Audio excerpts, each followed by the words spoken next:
That I will yield to the distinguished ranking member. Mr. Chairman, the report from the Office of the Special Counsel is outrageous, it's unprecedented, it's unfair, and it's just flat out wrong. We should be honest.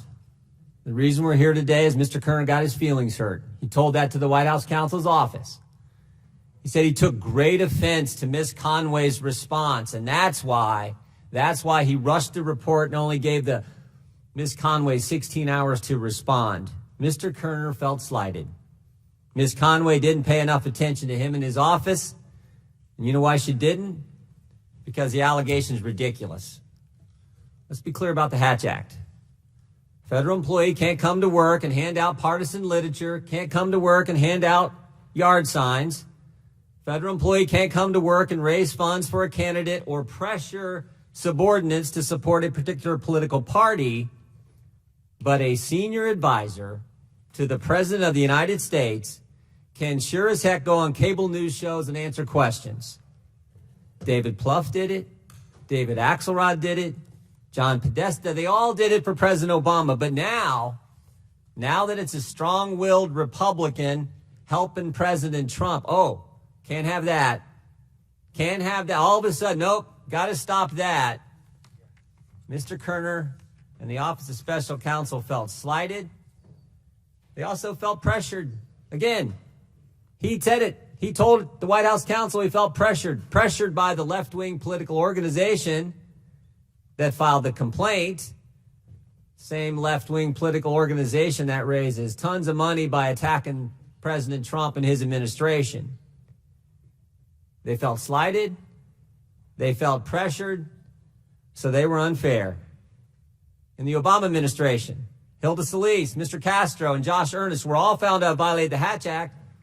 OSC didn't recommend they be fired. For some of those people, didn't even issue a public report. Americans hate unfairness, and they know it when they see it. They also hate double standards. By the way, you know what else a federal employee can't do? You know what else they can't do?